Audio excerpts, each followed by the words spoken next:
So hello friends, कैसे हैं आप लोग? I hope you all are fine. सबसे पहले कॉन्ग्रेचुलेशन उन सभी को जिन लोगों का चाहे एक ग्रुप क्लियर हुआ है चाहे बोथ ग्रुप क्लियर हुआ है, और जो लोग सीएमए बन उनको भी कॉन्ग्रेचुलेशन। अब आते हैं उन बच्चों पे जिनका या तो क्लियर नहीं हुआ है या फिर जिनको वेरिफिकेशन करवाना है।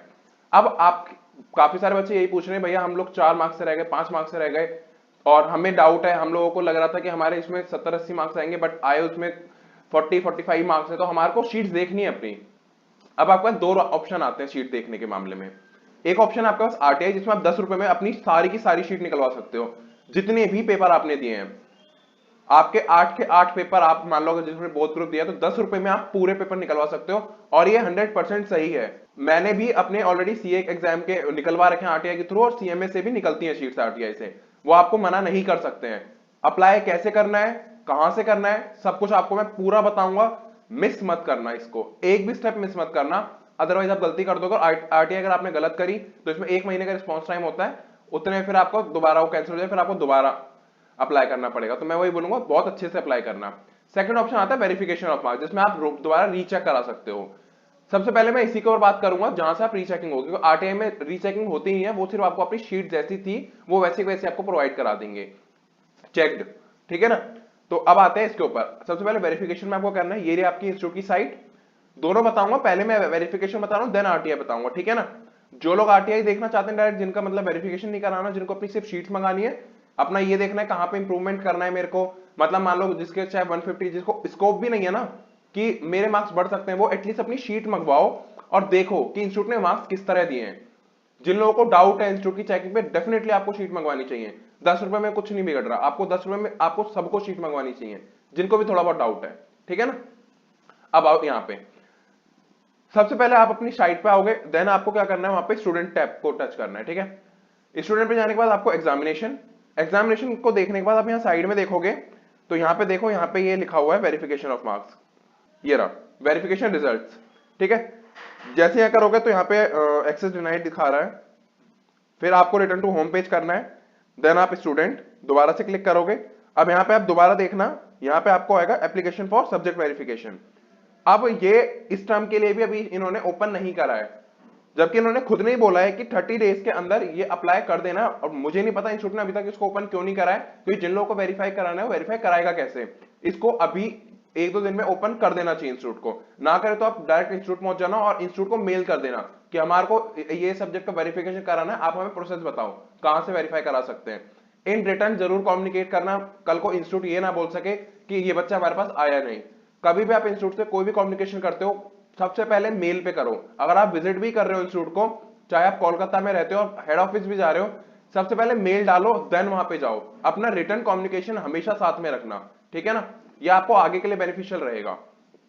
अब देखो यहाँ पे, जब अगर मान लो ये विंडो ओपन हो जाती है तो आपको क्या करना है, यहाँ पे आपका टर्म नेम लिख देना है, and then registration number, roll number and full name and course name, और आप को जो भी मतलब सब्जेक्ट वेरिफिकेशन वहां पे ऑप्शंस आएंगे, आपको उसको अकॉर्डिंगली सिलेक्ट कर लेना है। एंड इसमें फीस कितनी है, आपको 250 पर पेपर। अगर आप पास हो जाते हो तो आपको रिटर्न कर दी जाएगी, और अगर आप मान लो जैसे किसी ने एक ग्रुप दिया था, वो नहीं हो पाया एक सब्जेक्ट की वजह से, मान लो वेरिफिकेशन में वो पास हो जाता है बट वो बच्चा ऑलरेडी एग्जाम फॉर्म भर चुका है, तो उसकी एग्जाम फी भी वापस आ जाती है।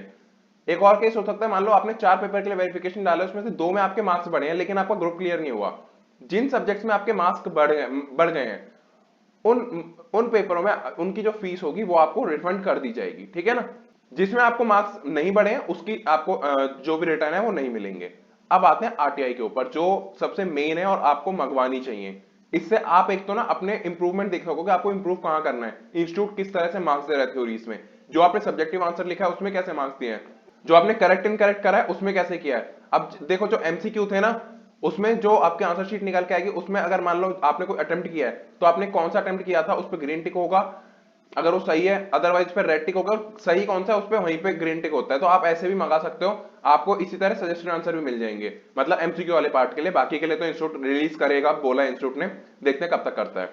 अब देखो सबसे पहले आपको क्या करना है आरटीआई के लिए, सबसे पहले आप अपने गूगल में आरटीआई लिखोगे, देन ये पहला ही लिंक है आरटीआई ऑनलाइन, इस पर क्लिक करना। इस पे क्लिक करने के बाद इसको काट देते हैं।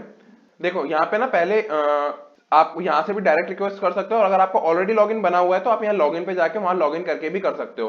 बट जिनका लॉगिन नहीं है वो अभी इसमें कुछ पता नहीं क्या है, यहाँ पे ऑप्शन नहीं आ रहा है इस पे आप साइन अप कर सको, तो आप यहाँ से डायरेक्टली भी कर सकते हो। ठीक है, click here for submit request करोगे, देन आप इंस्ट्रक्शंस पढ़ लेना आपको जो पढ़ने हैं। ठीक है ना, ऐसा मतलब मैं ऑलरेडी पढ़ चुका हूं तो मैं भी डायरेक्टली यहाँ पे क्लिक कर रहा हूँ। क्लिक करने के बाद आपको यहाँ पे सबमिट करना है। सबमिट करते क्या होगा, अब आपको यहाँ पे आरटीआई की फॉर्म खुल गया, प्रॉपर एक्नॉलेजमेंट मिलता है आपको, मेल पे रिसीव होता है, आपको मैसेज के थ्रू भी पता चलता है, मेल के थ्रू भी पता चलता है जो स्टेटस होता है। तो ये मत सोचना अगर आपको लॉगिन करके कर रहे हो और या फिर आप डायरेक्ट कर रहे हो तो उसमें कुछ डिफरेंस आएगा, कोई भी डिफरेंस नहीं है। ठीक है ना, लॉगिन बस ये होता है आपको थोड़ा डैशबोर्ड होता है तो वहां पे दिखता है कि आपने कितनी रिक्वेस्ट फाइल करी है अब तक और कितनी नहीं, बस, और ऐसा कुछ नहीं है इसमें। सबसे पहले आप सिलेक्ट करोगे पब्लिक अथॉरिटी, किसको आप करना चाहते हो, तो किसको करना चाहते हो, यहां पे आप या तो लिख दो direct institute of cost accountant of India. जैसे आप इसको क्लिक करोगे वो पूछेगा कि आप इन्हीं को करना चाहते हो, ओके कर दोगे, डायरेक्ट आ जाएगा मिनिस्ट्री ऑफ कॉर्पोरेट अफेयर्स और institute of cost accountant of India. Otherwise आप ऑल्टरनेटिवली क्या कर सकते हो, मिनिस्ट्री सेलेक्ट कर देना, ministry of corporate affairs, then select कर लेना institute of cost accountant of India. ध्यान रखना चार्टर्ड अकाउंटेंट को मत कर देना, अदरवाइज आपकी आरटीआई बेकार हो जाएगी, वो कैंसिल हो जाएगी, कोई फायदा नहीं होगा। ठीक है ना, तो इंस्टीट्यूट ऑफ कॉस्ट अकाउंटेंट को करना। जो बच्चे सीए वाले देख रहे हैं वो चार्टर्ड अकाउंटेंट करना, कंफ्यूज मत होना आपस में। ठीक है ना, देन आपको यहाँ पे अपना ईमेल आईडी डालना है, जो भी आपका ईमेल आईडी है वर्किंग है वो डालना। देन अपना यहाँ पे मोबाइल नंबर डालोगे एसएमएस अलर्ट के लिए, तो जो वर्किंग है वही डालना, जो जिसको आप देख सकते हो, वहां पे आपको एसएमएस के थ्रू पता चलेगा। देन आप यहाँ पे अपना दोबारा से वही ऊपर जो ईमेल आईडी डाला था वो डालोगे कंफर्म करने के लिए। अब आपको करना है यहाँ पे अपना नेम डालना है, जेंडर डालना है, जेंडर डालने के बाद में आपको अपना यहाँ पे पिन कोड डालना है, सारी इंफॉर्मेशन इंस्टीट्यूट के अकॉर्डिंगली देना, ध्यान रखना गलती मत कर देना। ठीक है, कहीं आपके मिसमैच ही ना हो जाए इंफॉर्मेशन। कंट्री, देन आपका स्टेट, जो भी आपका स्टेट होगा आपको यहाँ ड्रॉप डाउन में मिल जाएगा, आप जैसे इसको क्लिक करोगे अपना स्टेट सेलेक्ट कर देना। उसके बाद में अपना स्टेटस डालना, रूरल या अर्बन। आप देखो यहाँ पे जो लोग गांव साइड में, मतलब उनको पता होगा आपका एरिया रूरल में आता है अर्बन में आता है, आपको पता चल जाएगा। आप अगर रूरल में हो तो आप रूरल को सिलेक्ट कर सकते हो, अगर आप अर्बन में हो तो आप अपना अर्बन को सिलेक्ट कर सकते हो। ठीक है, देन एजुकेशन स्टेटस, आप लिटरेट हो, यहाँ पे इलिटरेट हो, आप अगर मान लो लिटरेट हो तो आप, और ऑब्वियसली मान लो सीएमए का निकलवा रहे हो तो लिटरेट ही हो गए। तो देन आप यहाँ पे क्या देखोगे, अगर आपका ग्रेजुएशन हो चुका है तो आप ग्रेजुएट पे टिक कर दो, अगर आपका ग्रेजुएशन अभी पेंडिंग है तो यहाँ पे 12th स्टैंडर्ड पास लिख दो। ठीक है, इसमें ऐसा कोई इशू नहीं है। फोन नंबर आपका है तो फोन नंबर दे सकते हो, ऊपर जो मोबाइल नंबर दिया है वो ध्यान रखना, फोन नंबर का मतलब होता है बेसिकली लैंडलाइन नंबर। ठीक है ना, वो मोबाइल नंबर जरूर सही देना, उस पर आपको एसएमएस मिलेगा, और मेल आईडी, बस ये दो चीज बहुत ध्यान से दे देना यार, उसमें गलती मत कर देना। ठीक, देन जैसे आप फोन नंबर दे दोगे अब आ जाओ यहाँ पे सिटीजनशिप, आपको यहाँ पे ऑलरेडी इंडियन है ही। अब देखो अगर मान लो आपकी कोई और सिटीजनशिप है, जैसे आप नेपाल साइड से भी हो इन केस, जैसे होते हैं काफी सारे बच्चे, तो आप वो अपने अकॉर्डिंगली जो भी आपकी सिटीजनशिप है डाल सकते हो यहाँ पे। ठीक है, देन यहाँ पे आपको क्या करना है, आप अगर बिलो पॉवर्टी लाइन आते हो, अगर आपका बीपीएल का जो कार्ड है अगर वो है तो उससे क्या होगा, जो आपका आरटीआई में फीस लगती है ना 10 रुपए आपकी, वो भी नहीं लगेगी। ठीक है, फ्री ऑफ कॉस्ट हो जाता है वो। अगर आप हो तो उसमें क्या करोगे, आप बीपीएल जैसे यस है तो आप यस लिख के यहाँ पे अपना card number, year of issue and issuing authority डाल दोगे। ठीक है, अगर नहीं तो उस केस में आप क्या करोगे, यहाँ पे नो सिलेक्ट करोगे, सिंपल सा, और कुछ नहीं है। अब यहाँ पे जो आरटीआई की रिक्वेस्ट है यहाँ पे, अब यहाँ से मेन शुरू होता है हमारा काम। अब मैं क्या करूंगा, आपको एक सैंपल एप्लीकेशन आपको अपने टेलीग्राम चैनल पे शेयर कर दूंगा। आपको क्या करना है, उसको अच्छे से टाइप करना अपने अकॉर्डिंगली वर्ड के अंदर, लैपटॉप पे फोन पे कहीं भी कर लेना, उसका कोई इशू नहीं है। टाइप करके उसमें अपनी डिटेल जो भी मैंने वहां डैश डाल रखा होगा अपनी डिटेल्स अकॉर्डिंगली मैच करोगे। अगर सीए स्टूडेंट हो तो वहां पे अपना सीए का जो ऑफिस का एड्रेस है वो डाल देना, एंड जो सीएमए का, दोनों को लिए अलग अलग कर दूंगा, मैं बता दूंगा कौन सा किसके लिए, उस पर लिख दूंगा बाहर ही। ठीक है, अगर आप सीएमए के लिए करोगे तो उसमें जो भी आपका डिटेल होगा, एग्जाम का रोल नंबर, आपको कितने पेपर मंगाने हैं, इसमें ना फी आपकी पेपर वाइज डिफर नहीं करेगी। आपको मान लो अगर 8 के 8 पेपर मंगाने हैं तो 10 रुपए में ही आप 8 के 8 पेपर मंगा सकते हो। अगर आपको एक पेपर मंगाना है वो भी 10 रुपए में ही आएगा। ठीक है ना, तो आपको 10 रुपए की फी आपको लगेगी, चाहे आप एक पेपर मंगाओ चाहे 8 मंगाओ। अब आते हैं नेक्स्ट चीज के ऊपर, यहाँ पे आप जैसे यहाँ पे वो एप्लीकेशन टाइप कर लोगे उसको कॉपी करना एंड यहाँ पेस्ट कर देना। एक चीज का जो आपको ध्यान रखना है, ये वाले कैरेक्टर आपके उस एप्लीकेशन में, मतलब टाइपिंग के टाइम पे आपको ये सारी चीजें नहीं डालने, डालोगे तो रेड बॉक्स बन जाएगा, ये आपका मतलब आगे वो नहीं होगा। ध्यान रखना, बाउंड्री अगर रेड हो रही है ना, समझ जाना कहीं आपने कुछ सिंबल यूज कर लिया गलत, तो उस सिंबल को हटा देना, अदरवाइज आपकी रिक्वेस्ट सबमिट नहीं होगी। काफी सारे बच्चे यही डाउट पूछ रहे हैं, मैंने पिछली बार बनाया था ना तो बच्चों ने ये पूछा था भैया हमारी तो सबमिट ही नहीं हो रही। तो ध्यान रखना, ये जो बॉक्स अगर रेड हो रहा है तो समझ जाना या तो आप वर्ड लिमिट से ऊपर जा चुके हो, या फिर आप इसमें कुछ गलत सिंबल यूज कर चुके हो जो इन्होंने अलाउड नहीं कर रखे हैं। बस ये चीज है, जो एप्लीकेशन मैं दूंगा ना आपको वो इस वर्ड लिमिट के बहुत अंदर होगी, तो आपको टेंशन ही नहीं है उस चीज की। उसके बाद क्या करोगे, अब आपको यहाँ पे आप उसका एप्लीकेशन का प्रिंट निकालना है, जो आप वो लिखोगे पूरी लिख के प्रिंट निकाल के उसको सेल्फ अटेस्ट लिख के साइन करोगे, ठीक है। देन आपका जो एडमिट कार्ड था इस टर्म का जिसमें आपने एग्जाम दिए हैं, उस एडमिट कार्ड को भी सेल्फ अटेस्ट करोगे, उस पर लिखना पहले सेल्फ अटेस्ट, देन नीचे कर देना साइन अपने जो भी इंस्टीट्यूट के उससे मैच हो रहे हैं। उसके बाद उस दोनों का क्या करोगे, एक पीडीएफ बनाओगे, और पीडीएफ का साइज कितना होगा, 1 MB।